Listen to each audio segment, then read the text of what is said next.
Җомга киче мөбарәк булсын. Хәерле кич, исәнмесез. Сабал укнары телевидениесе чираттагы информацион программасын карарга чакыра.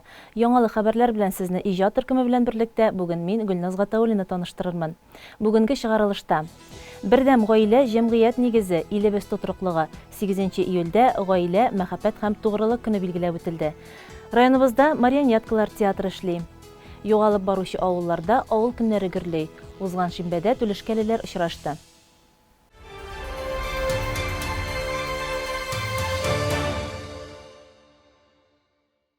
Моннан 15 ел элек 8 июль бөтен Россия гаилә, мәхәббәт һәм тугрылык көне буларак билгеләп үтелә башлады һәм популяр бәйрәмнәр сафына керде. Бу көннең символы булып ромашка чәчәге сайлап алынган. Нәкъ менә әлеге ак таҗлы чәчәкләр гаиләдә бер-береңә булган мәхәббәтне, аклыкны, пакьлыкны сурәтли. Безнең Саба районында бәйрәм уңаеннан иң лаеклы гаиләне сайлап алып, шушы бәйрәмнең символик медален тапшыру гадәте яши. Быел аны район башлыгы кулыннан Байлар Сабасыннан Фәләховлар гаиләсе кабул итеп алды. Байлар Сабасында яшәүче Фәләховлар 8 июль иртәсендә яңа нигезләрендә кунаклар кабул иттеләр. Биредә яши башлаганнарына әле 3 кенә ел. Шуңа яңа йорттан болай да кеше өзелми. Ә бүгенге кунаклар гади түгел.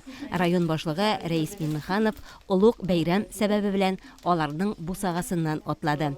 8 июль гаилә, мәхәббәт һәм тугрылык көне календар бәйрәме уңаеннан лаеклы гаилә итеп Саба районында нәкъ менә Фәләховлар гаиләсе сайлана. Гаиләдән кадерләйбез. Гаилә һәм мәхәббәт һәм тугрылык. Инде безнең конкурс бара ел саен. Быелгы 2023 елда сез җиңүче табылдыгыз.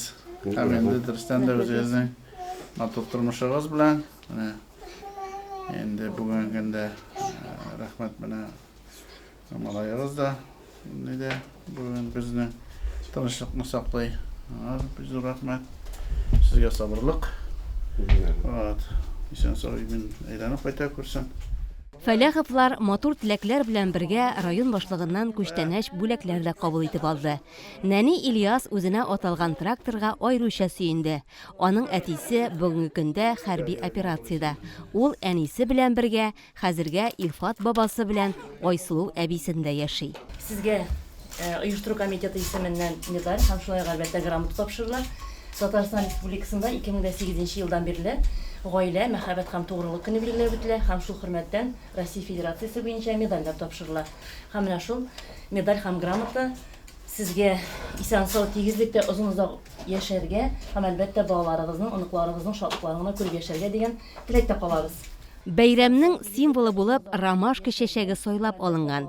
Нәкъ менә әлеге ак таҗлы чәчәкләр гаиләдә бер-береңә булган мәхәббәтне, аклыкны, пакьлыкны сурәтли.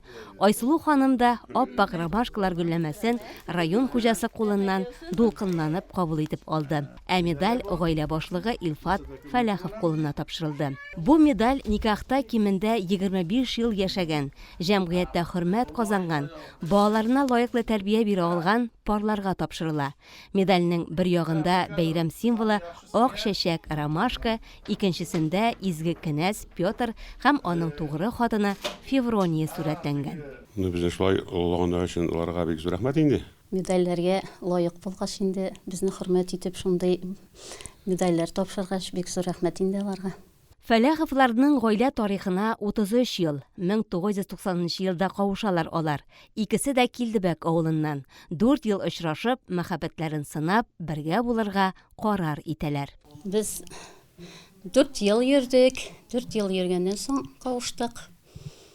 Шул, аннары улыбыз Иназ туды 1991 елда. Аннары икенче улыбыз Алмаз 1995 елга. Гаилә башлыгы эчке эшләр ветераны, озак еллар ведомстводан тыш сак хезмәтендә эшләп лаеклы ялда. Утны суны кичкән солдат та, Әфган сугышын узган. Әниләре балалар бакчасында кеше хезмәткәр. Бу гаиләдә уллар хәрби законнарны күреп, күзәтеп үсәләр. Нәселләрендә унлап хәрби кеше бар. Аллага шөкер, әтиләре дәген полициядә эшләп чыкты бит инде. Әтиләренең юлыннан киттеләр дип әйтергә була инде. Тагын кеше. Әйе, улым военныйга Мәскәүгә укырга барды инде. Ул Мәскәүдә бетерде. 4 ел укып, аннары Ирак көнчыгышка контракт белән шунда китте. Бәләкәй инде армиягә барып кайтты башта, аннары шул Росгвардияга эшкә керде. Ансы заочно укып чыкты инде. Улыбыз Украинада 2022 елның 5 мартында киткән инде. Менә әле яңарак кына 15 көнгә отпускыга кайтып китте. Сон саугана бала күреп, яңадан күрешергә ясын инде. Сон сау кайта күрсен. Улы өчен әти, әни бердәй ут йотып яши.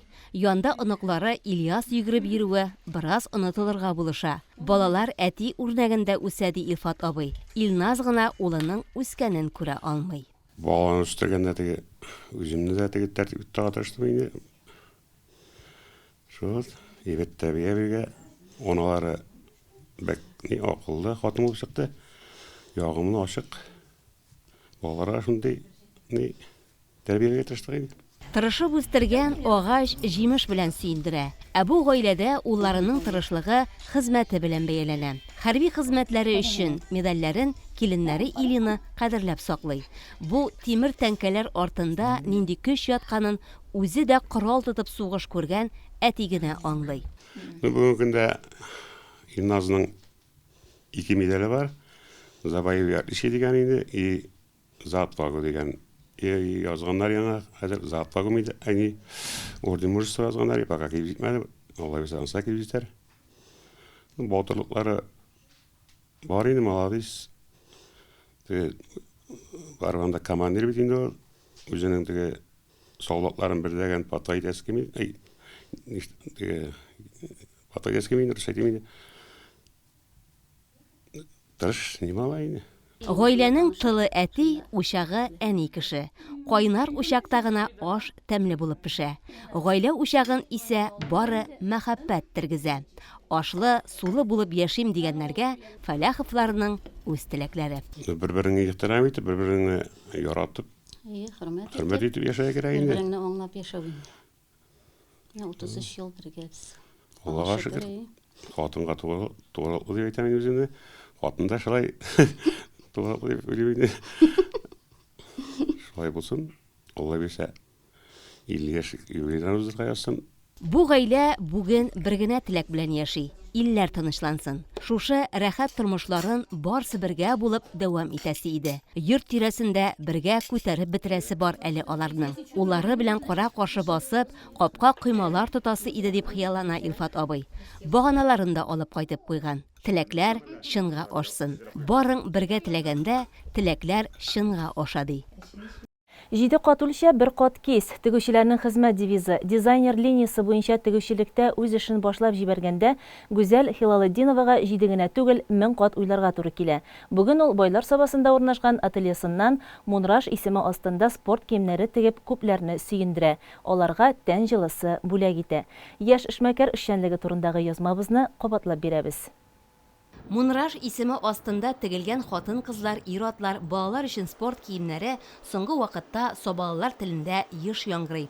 Ул хезмәт башында үзебезнең район кызы Килдебәк авылыннан Гүзәл Хилалетдинова тора. Аның ательесе Домбыты бинасының 3нче катында урнашкан. Ул биредә клиентлары белән очрашып, һәркемнең үз теләге буенча күңеленә хуш килгәнен тегеп бирә. Тегү кызның балачак хыялы. Бүген ул аны зур адымнар белән алга әйдәп алып бара.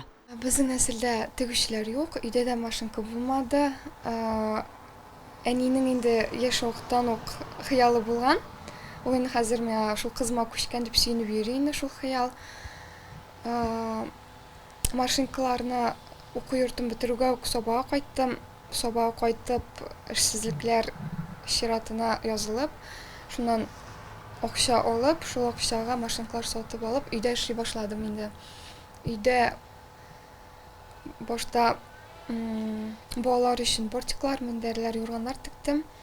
Алар аны әкренләп тегеп, сатып, акча җыеп, киемнәргә материал, әкренләп инде киемнәргә күчтем аннары. Артка борылып карасак, балалар бакчасында йөргән вакытында кулына ине җеп алып, курчагына теккән тәүге күлмәген һөнәри башлангыч дияргә була. Ятышлы килеп чыккан эштән күңеле булган кыз киемнәрне бер-бер артлы тегә генә тора. Мәктәп тәмамлагач та кая барыйм дип аптырап тормый. Туп-туры Казан технология дизайн көллиятенә китә. Биредә аның тегү һөнәрен тагын да үстерергә, камилләштерергә юл ачыла. Кулына диплом алгач, үз эшемне ачам дигән ныклы карарга килә. Нәтиҗә менә бүген күз алдыбызда. Бу көндә тегүче һөнәрем бик тә кирәкле дип саныйм. Чөнки инде тегә белгәч, ул барлык эшне эшли беләсең кебек инде минем өчен. Чөнки аңа түземлек кирәк, пөхтәлек, точность, уверенность кирәк инде. Чөнки син үзең өчен түгел, башкаларына сөендерәм дип, башкаларына киендереп, матур иттереп, шуңа тырышасың. Шуның өчен тырышкач, бик җаваплы эш дип саныйм инде мин моны. Бүген көндә дә башка кешеләрдә без теккән киемне күргәч, мин инде сөенеп туя алмыйм. Кечкенәдән үк хыялланып йөргән хыялларым әкренләп чыңа ашып бара дип сөенеп туя алмыйм инде. Мунраш Гүзәлнең әти-әнисе Мөнирә белән Рәшитнең исем ижекләреннән барлыкка килгән кушма сүз. Мунраш бу көндә без үзебезнең линиядә бар инде, дизайнерская одежда, анда инде минем уйлап тапкан киемнәр аерым сатыла интернетта, сайтта сатыла, Инстаграмда фотографиялар бар, аерым сайтта бар инде. Аннары икенчесе ремонт эшләрдә эшлибез, оптовый эшләрдә эшлибез, спецодеждалар, спортивный командалар, спортивкалар, шапкалар, индивидуальный пошив, күлмәкләр, мәсәлән, курчакларга кирәк булырга может, бөтенсен эшлибез. Республиканың үз мәшгульләрне яклау программасы буенча бирелә торган 140 мең акчаны Гүзәл 2019 елда ала. Менә бу Япониядә җитештерелгән Джак тегү һәм Джуки оверлок машиналарын аларга зур ярдәм була ул аңа. Эшне шулар белән башлап җибәрә. Тукымаларны Төркиядән кайтарта, өстенлекне трикотажга бирә. Трикотажның да ике төрлесе була. Үч дисәң дөресрәк тә булыр. Двухнитка, трехнитка и трехнитка с начесом инде. Двухнитка менә юкарак була, алар футболкага, шортикларга иң юкасы булгач, тәнгә бик рәхәт була инде. Трехниткадан монда юбкалар, маечкалар тиктек инде без. Булар яшь кызлар өчен. С начесом уже кышкына сул көннәргә бара инде. Бар җәйгә бик уңайлы, рәхәт тәнгә. Удобно инде. Монда толстовкалар. Буларны инде яшьләр генә түгел, олылар да кия ала, бик яратып кияләр. Замоксыз да замоклы иттереп ясап була. Капюшонлы иттереп тегеп була инде. Кемгә капюшонлы ошый, кемгәдер капюшонсыз ошый. Капюшонсыз гына да тегеп була. Буларын свитшот дип атала, булары худи инде. Аерым шортиклар, чалбар тиктерүчеләр дә була. Мондай озын айтылган футболкалар, шортик белән дә киеп була, лайсыны белән дә киеп була, үзеңә киеп була. Шундай 3 төрле универсальный футболкалар тиктек. Булар инде егетләргә, кызларга бара инде. Размер 42-дан 48-га кадәр. Хәзерге бүген көндә оверсайз мода, шуңа шулай иттереп тегергә булдык инде. Аниматор киемнәре дә тегәбез инде, алар уже индивидуальный пошивка керә. Шушындай.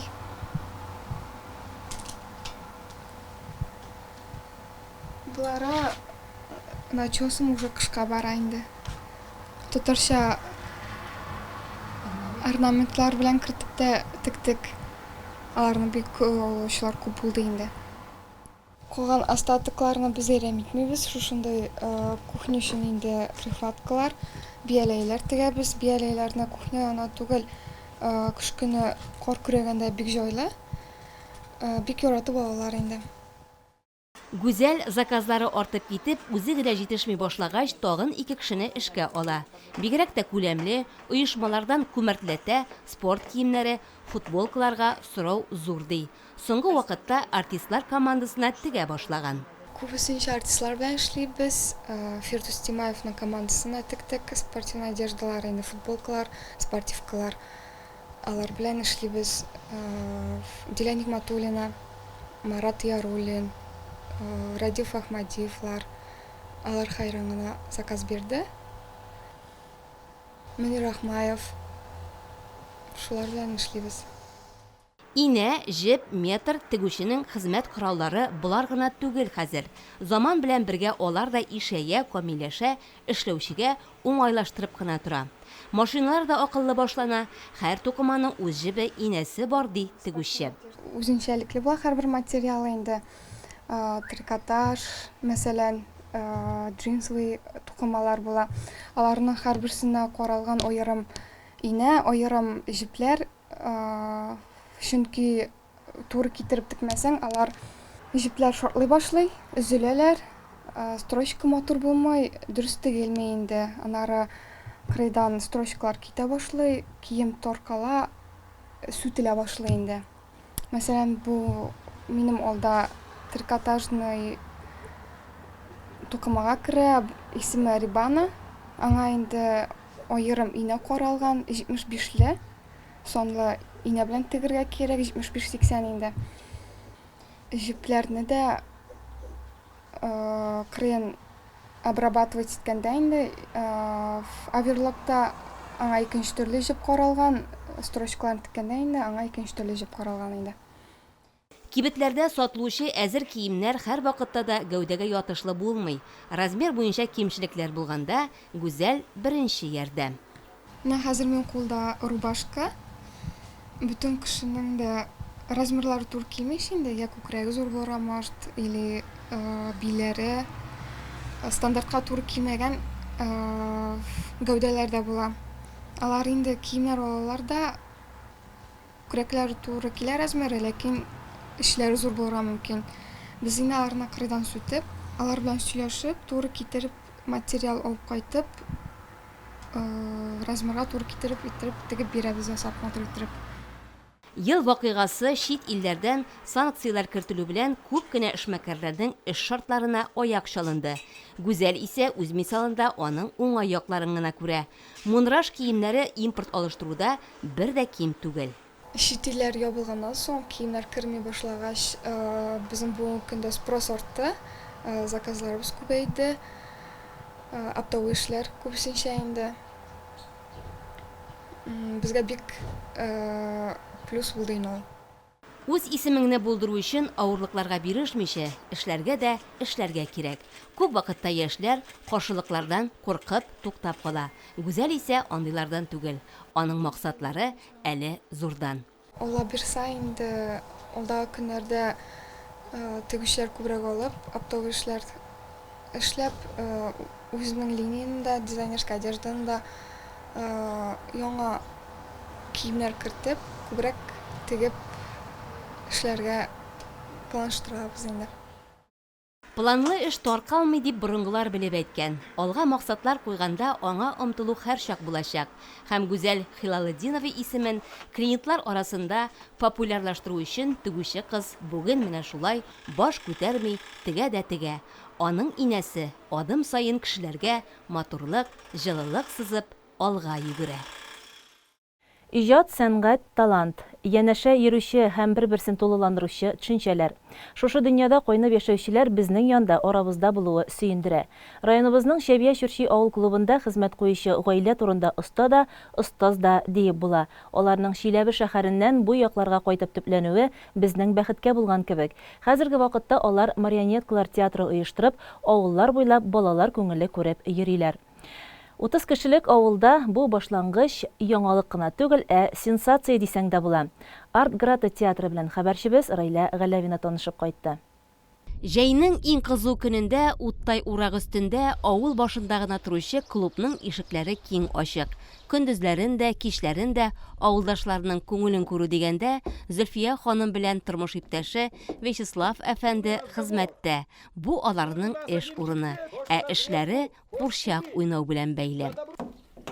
Жил на краю села мужик, аккурат подле самого леса. Звали его Дед Тихон. Иҗади гаиләнең Саба районына алып килгән яңалыклары марионеткалар театры оештырулары.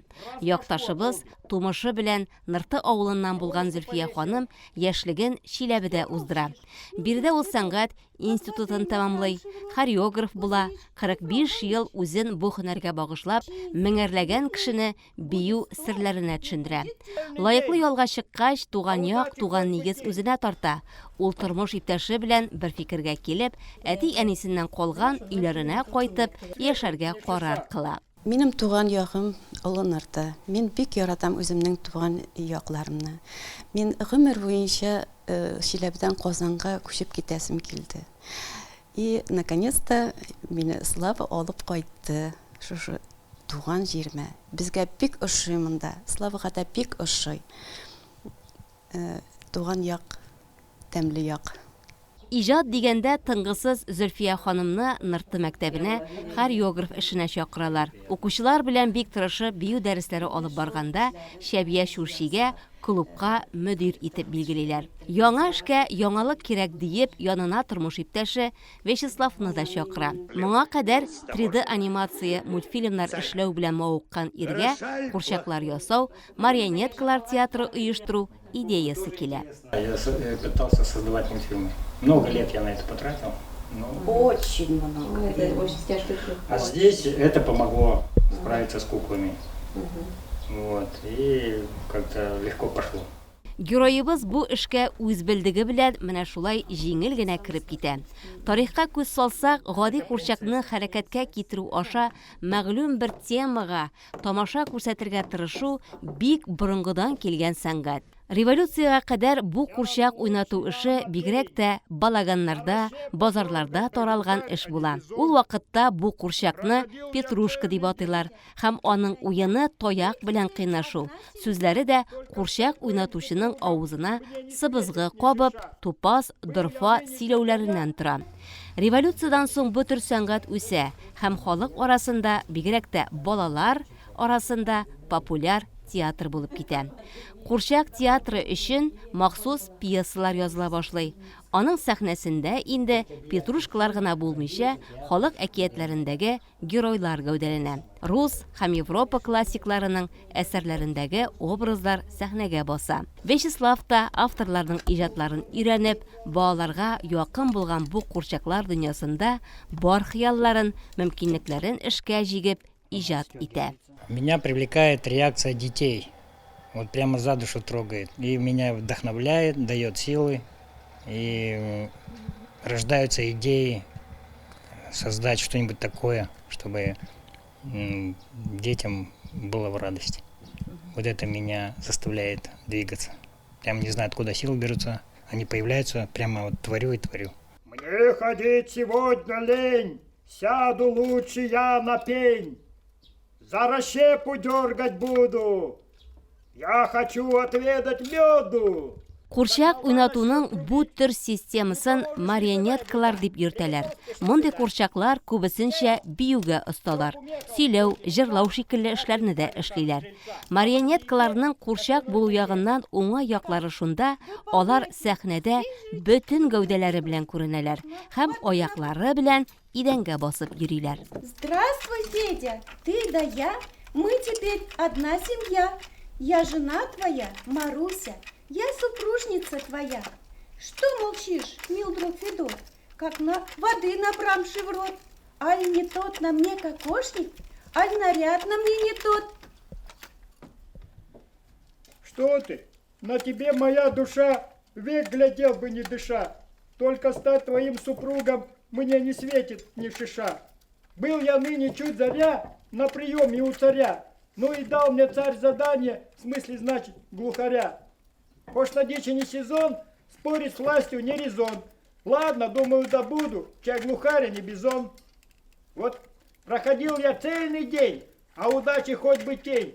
Ни одной серьезной птицы, все сплошная дребедень. Вот теперь мне, мил дружку, не до плясок на лужку. Завтра царь за это дело мне оттяпает башку. А такое ни к чему, ни на службе, ни в дому. Потому как весь мой смысл исключительно в уму. Патша, патшабикә, генерал, Маруся, Тихон карт, убырлы карчык, аю, ат. Һәр герой Вячеславның үз куллары белән туа. Ул аларны пеноплекс материалыннан ясый. Алар йөртергә җиңел булалар. Араларында балчыктан эшләнгәннәре дә бар. Андыйлар күтәрәмгә авыррак. Бу сәхнәдә уйнаганда да үзен сиздерә. Әлбәттә, артист булмаган героебызга авырлыклар моның белән генә бетми. Коллектив белән башкара торган күмәк эшне алар икесе генә алып баралар. Я, конечно, не актер, но проблема была в актерской игре. Одновременно управлять марионеткой и озвучивать роль. Это было сложно. Куклы не так сложно было для меня сделать. Я сделал как бы на коленках, можно сказать. А вот когда дело дошло до репетиции,